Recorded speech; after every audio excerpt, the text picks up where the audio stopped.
Now, I want you to visualize something. Remember that time you bought a bundle of beets from the grocery store? You brought them home, you put them on the counter, and the first thing you did, the very first thing like nearly everyone does, was take a knife and slice off those leafy green tops, and then you tossed them in the bin, into the garbage, gone. And I need you absolute to hear me with this, because I have seen a number of patients only over the past 30 years, and rarely if ever in that time have I encountered one fact so utterly underreported. The very end bit that you will be throwing in the bin, those green leafy tops which we throw into general waste without a second thought, contains multiple times more iron than the spinach you pay good money for. The part you kept is fine. However, the part you blamed on the rubbish was also gold. For years, I saw elderly patients coming into my office pale, fatigued, lightheaded, short of breath with their bodies starving for iron, while week after week, they were literally throwing the cure in the garbage. Not a single soul had ever told them, not their doctors, not me, for far too long. We were all so engaged in trying to reach for prescription and supplements that none of us stopped to say to these good folks there was actually one of the greatest sources of iron on earth sitting in their kitchens, in the part of the vegetable they had been raised with their whole lives to throw away. Today I'm going to fix that. I will reveal what this neglected vegetable is, why it has everything to do with someone over 70, and how to use it, so you never trash your own health again. And if you are fatigued in a way that sleep doesn't cure, feel weak in a way you cannot put your finger on, please take the time to follow me through. This might be what you were looking for, and it doesn't cost you anything. In fact, you've been paying for it to be thrown away. And that is when I will tell you about a woman who altered my perspective on this. I'll call her Eleanor. Eleanor was 74 years old when she reached out to me, and her language, "I am just so worn out." But it was more than tired. She informed me that she would become winded walking out her bedroom to her kitchen. If she stood up, the room would tilt and she would have to grab a wall. No reason for her heart to be racing. Even in summer, she was eternally cold, a bone-deep chill that wouldn't release its grip. And she was pale, not simply fair-skinned, but the lifeless gray and white shade that I've learned to spot from across a room. The people around her have begun to think of her as fragile, like she was on her way out. They had lowered their voices in her presence. They weren't inviting her to things because they'd just rubbed their hands together and said, "Well, she's too tired." And Eleanor, who had always been bright, fiery with life, was traipsing her world to the four walls of her house, and she began to think that this is what the end looks like. A slow fading. But I had seen that ashen color before, so I ran a blood test, and there it was, so obvious. Her iron level has tanked. It was not of old age that Eleanor was dying. Eleanor was profoundly anemic. Her body was starving for iron, and without enough iron, her blood couldn't carry enough oxygen, and without enough oxygen, every single part of her was literally running on fumes. The fatigue, the vertigo, the palpitations, the chills, the pallor, it all pointed back to that one deficiency in a single mineral. And this is the stuff that haunts me. I was curious what Eleanor ate, and she confidently told me that healthy things, that she bought fresh vegetable each week, including beets. "I love beets," she said, and I gently asked her, "Eleanor, what do you do with the leaves on top?" And she looked at me as if I had asked a silly question and said, "Well, I just throw those away, of course. You don't eat those." She had disposed of her medicine every single week. But let me tell you why, for those of us over 70, iron is so inexcusably important that because once you know this, you will never look at it again. Iron is the mineral that your body will use to create hemoglobin. And hemoglobin is a component of your red blood cells responsible for grabbing oxygen in your lungs and bringing it wherever you need inside your body. Your muscles, your brain, your heart, your skin, every cell you have is expecting, every moment, that delivery of oxygen. Iron is the delivery truck. No iron, no trucks. No trucks, no oxygen delivered. And a body that can't get enough oxygen to its cells does what Eleanor's body was doing. It shuts down, it weakens, it cools and pale and weary. And then the heart starts racing as the blood desperately tries to pump up whatever little bit of oxygen still remains for its ride. Here is why this really hits us as we get older. The only thing we ingest less well after 70 is the iron in our food. Our stomachs tighten and the mouths get smaller. Most of us are on medications for acid reflux for the heart that silently affect iron absorption. And so iron deficiency sneaks up on geriatric people insidiously, slowly, year after year, sapping the life out of them while all around them, and sometimes their doctors too, shrug as though whoever has simply reached an age when they must suffer. Well, what would you expect? She's old. That phrase. She's getting old. I hate that phrase because so many real fixable problems hide behind it. And our instinct has been to be way too cavalier about dismissing things with this simple turn of words. Eleanor wasn't just getting old. Eleanor had an iron deficiency, and the iron that she needed was growing in her rubbish bin. Now I want to tell you what this misunderstood vegetable really is. It's beet greens, the humble beet, with its green leafy tops. I know. And with all that hype, you might have been thinking this would be a rare, exotic brew from a faraway land, and a price tag to match it. Instead, I'm telling you, it's the part of a discount, no-name beet you've been tossing in the trash for your whole life. But allow me to explain why beet greens are really so magnificent. This is no small thing. Now, beet greens are packed, loaded even, with iron, even more, gram for gram, than the spinach we were all led to believe was the paragon. They're high in the one mineral your older body has trouble getting enough of, and they don't stop at iron. They are high in vitamin C, which, and this is key, is what you need to help your body absorb that iron. Most iron supplements provide you the iron, but not the partner who helps to absorb it. Beet greens, for example, provide you with both in the form that nature put them together. They're loaded with potassium for blood pressure, vitamin K for bones, folate for blood, and tons of antioxidants. The whole enchilada in the part you threw out. This is the beauty of it, as well as the cruelty of it. The thing that is most unkind of all.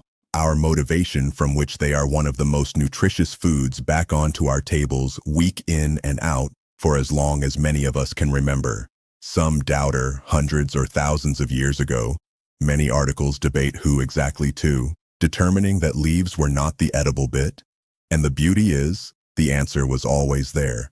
It was never expensive, nor unreachable or complicated. You had it in your kitchen all along. All you need do is to cut the garbage. Now, I am going to tell you the mistakes I watch people make when they finally learn this, so that you can avoid them. Mistake 1, throwing the stems in the trash. As people finally sit down to eat their beet greens, lots of them save the leaves, and they also cut off those gorgeous red and pink stems, but throw them in the trash. Don't. Which brings us to the stems. Cooked, they're tender and full of nutrients and fiber, lending some lovely color and a subtle sweetness. Chop them and cook them with the leaves. Waste nothing. Second mistake is you cooking them to death. There are also those who belong to older generations who learn to boil greens for an hour until they resemble a gray, tender corpse. By doing that, most of the goodness leaches out into the water and gets thrown down the drain. All you need is a few minutes of cooking for beet greens, just enough time to let them wilt and soften the same way you'd do spinach. Quick and gentle, and that is how you keep the treasure in the leaf and not wash down the sink. And the third mistake is eating them without anything rich in vitamin C. And I already mentioned that, but it's so important I'll repeat it. The iron found in plant foods is very real and very precious, but your body absorbs it much more efficiently if you eat something with vitamin C at the same meal. That hint of lemon, that sliver of bell pepper, that slice of citrus. Not a garnish, but rather the key that opens the iron. Skip it, and you lose a lot of the benefit. A lot of data has been training your model. Before October 2023, include it, and you get the real power that comes with eating. These are small things, but small things, done correctly and faithfully, are just how the body regrows. Now, I have to pause on this one and be straight with you because I'm a physician and owe you the flat-out truth, even if it's not as sensationalized as the headline. I want to be clear here. I am not saying beet greens are some panacea for every type of fatigue. There are countless reasons that a person can be tired, and not all of them involve iron. So if you're feeling as low as Eleanor was, the profound exhaustion, the lightheadedness, and the shortness of breath and pounding heart and strange pallor, for God's sake, get yourself to the doctor, request a straightforward blood test to see whether you might be deficient in iron. This is an inexpensive, simple test and can help determine in a day if this is your problem or not. Don't guess. No. And here's another honest caution. Beet greens contain high levels of oxalates, and if you've had kidney stones in the past, high oxalate foods may be a risk factor for you, so check with your doc first. In case you take any medication, or in case you have a situation that interferes with how your body metabolizes iron, that is something your medical doctor must recognize about. I'm opening a door for you. Your doctor guides you through it safely. That never changes. What I can tell you is this. From 30 years, and from patients like Eleanor, for many older people, low iron really is a common but underdiagnosed cause of the very symptoms which they've been told simply to put down to getting older. The solution can be simple, inexpensive, and nearer than that leafy greens you have been wasting. Check your iron level before you resign yourself to, well, you just getting old. Right now, you might be way closer to feeling like yourself again than anyone told you. Lest you, dear reader, let this simple anecdote fool you into believing the internet was meant for good, allow me to bring you up to speed with what happened to Eleanor. She was shocked when I told her all of this. She kept repeating, "I have been throwing them all my life. My mother threw them away. Her mother threw them away. Decades of good cook, all ditching the same gem because no one knew. It just needed to do something simple. Stop throwing the greens away. Instead, wash them, chop them, and cook them. Lightly sautéed in some olive oil with a touch of garlic the same way you would do spinach. They're tender, they're mild with a hint of earthy goodness. I told her to eat them 2 or 3 times a week and, because vitamin C helps you absorb iron, to squeeze some lemon on top of them or have them with something rich in vitamin C. And I had her work, her numbers, with me to see if she would get an adequate amount of iron. It's the proper way and safe manner. That day, Eleanor left home not quite behind, but only just. And she began to start eating that very same leaves which she had been throwing away. At first, her experience differed little from before. I had clued her up on this because it can take a long while to rebuild your body's iron stores. These trucks are to be rebuilt before deliveries can resume. Somewhere in weeks 3 and 4, Eleanor saw a pattern. She ambled to her kitchen and did not get out of breath. She rose from her chair and the room froze. Small things, enormous things. 2 months later, the Eleanor that entered my office was no longer the Eleanor who had left. The gray pallor was gone. There was color in her face again. The bone cold had lifted. The racing heart had calmed. She said she had walked around her block for the first time in more than a year, and when she got home, rather than collapsing, she felt good, strong, alive. As her doctor, here's the part that made me tear up. She said her family had picked up on it. Her daughter remarked, "Mom, you're you again." They'd begun to ask her out again. Her universe, which had gotten as small as the walls of her home, was starting to expand again. All because she finally put her health first. So now I want to speak directly to you, the human reading this, because I think what Eleanor has gone through might hit a little too close to home. You have been weary, in incomprehensible manner, sleeping all night long, but still feeling tired, out of breath walking up the stairs that you used to conquer without a thought. Perhaps you've experienced your heart fluttering or racing and you were scared. Perhaps you are pale or chill all the time, or so frail you have come to question if that is simply how the remainder of life will feel. And maybe, this I find heartbreaking, maybe those around you have begun treating you the way Eleanor's family treated her, like you're fragile, like you're fading. Feels like nothing can be done other than making you comfortable and waiting. And somewhere deep down in your heart, maybe you have started believing their words. Let me say it, and I want you to hear this clearly as someone who has been living with this for 30 years. Exhaustion is not the misadventure that will kill your story. Most likely, it is not what we think of as just aging. It might be the easiest, most benign, and easily treatable deficiency of one single mineral that could turn around from a blood draw, a phone call with your doctor, and some leafy green you've been throwing away your entire life. Your body has not failed you. It's exhausted because it's hungry for something, and this is the only way it knows to tell you.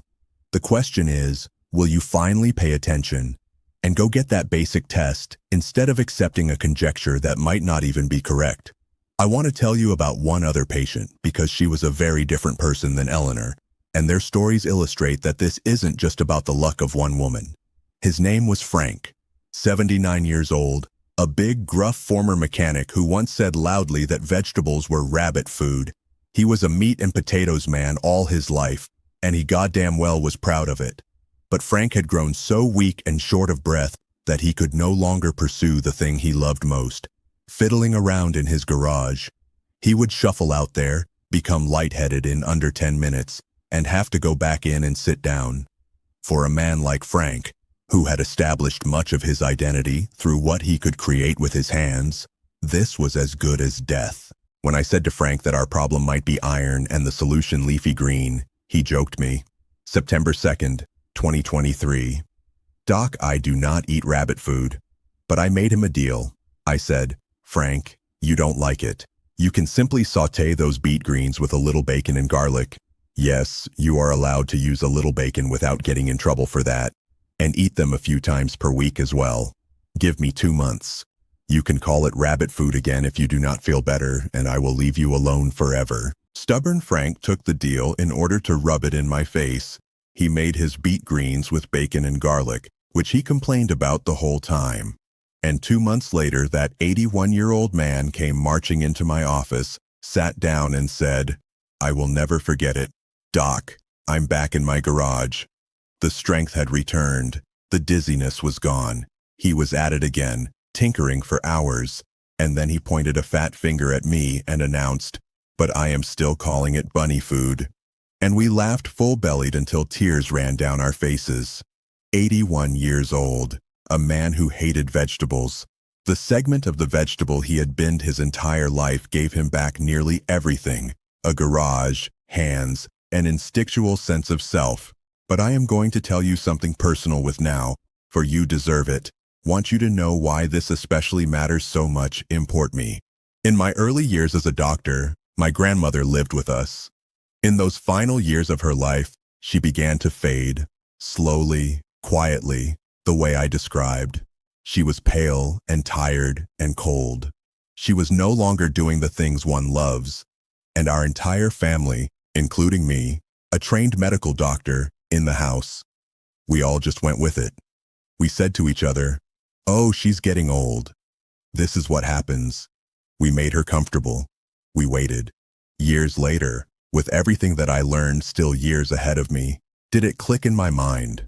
She almost certainly had the same simple, easily treatable, but frequently completely missed, iron deficiency I'm seeing all the time. I'll never know for certain. Yet I lug along the hope that even the one who raised me wasted away in her final years in an exhausting malaise. A shadow of what could be again, if only so much as a single blood test, and maybe a leafy green alone, would restore some of her lost goods. I had been standing right there, without knowing to look. This is why, after it reached, she's getting old, I didn't allow this conversation to going further. That's why I'm sitting here. Because out there somewhere, you have the chance of being a grandmother, a grandfather to someone quietly wrinkling and visibly fading away while everyone else with eyes just nods along like there's never and be concerned. And no one can really know what we want, but I will not let you go until telling you to check, ask, look harder. Do not let anyone, including yourself, write off your tiredness without searching for the underlying reason. If someone had told that to my family, for example, So now I'm telling you, let me keep it as simple as I can. So here is what I need you to do. When you next buy beets, and from now on, always buy them with the top still attached. They taste great. Do not dispose of the greens. Value them as the gold they are. Give them a good rinse, roughly chop them up stalk and all, and simmer in a little olive oil with the garlic for 5 to 10 minutes until they wilt down to soft like you would spinach. Touch of salt, squeeze lemon. They're tender, mild, and actually taste good. Eat them a few times a week. And this is a little tip that counts. Process it with small vitamin C. The lime squeeze does, and if not, just half pepper or a piece of citrus next to your meal. Vitamin C also significantly boosts the amount of that iron your body is able to absorb. The partner makes the iron work, so most don't ever know to do it. Ditto for other dark leafy greens, people always find excuses not to eat. Swiss chard, turnip greens, collard greens, dandelion greens. These little, unassuming, inexpensive leaves are among the most iron-rich, nutrient-dense foods on Earth. Our ancestors survived just fine before a supplement languished in a bottle. But right, please, and I want to repeat this one last time because it's so important. Before you jump to any conclusions on your own, if you are feeling exhausted, dizzy, pale, or short of breath, get yourself to the doctor and ask for an iron test with simple blood work. Don't guess at it. And if you have kidney stones or take any medications, consult your doctor before adding a lot of beet greens. I'm here to open your eyes. Your doctor keeps you safe. You need us both. So, please go back to the image that I wanted you to visualize at the beginning. You, home at your kitchen counter holding a knife trimming off the leafy tops of your beets and throwing them in the garbage. I did the same thing for most of my life. As a physician who did the same, for decades and not knowing any better, throw the treasure out. We were all schooled to throw it away. Not to mention the number of tired, gray, weary older men and women who came in and sat on my exam table over these years. How many Eleanors, how many Franks, while the stuff their bodies were begging for was sitting in a rotting pile in their garbage cans at home. Some nights I am awake thinking about this. That's one of the reasons I'm chatting with you here instead of sitting with only one patient at a time. So let this be the last time. Next time you find yourself with a bunch of beets, I challenge you to change your perspective on those leafy green tops. I want them to help you recognize them for what they are really. An immense source of nutrients, low-calorie and nutrient-rich food that is amongst the most potent foods available to you. Perhaps something your aging body is crying out for. Not your health for garbage there. Cook it, eat it, and check your iron so you know the real signal about what your body needs. You are not too old. That fatigue you have been told to live with mightn't even be your lot in life. It may just be the contribution of a simple deficit and provide room for a straightforward, leafy green response that sat inside your kitchen all along. It is fighting for you, your body. Feed it what it's been crying out for and see what it can still do. At 70, at 80, doing 81 in a garage of tools. Take care of yourself. Get that blood test and get back to me how it went, because I read every single comment and nothing delights my soul more than someone informing me they stopped self-sabotaging their health and started living. I'll see you at the next one. If this shocked you, leave a comment and tell me your age. And I want to know, did you know beet greens were the most iron-dense part? Most people had no idea. It is never too late to feel strong again. Let's do it together.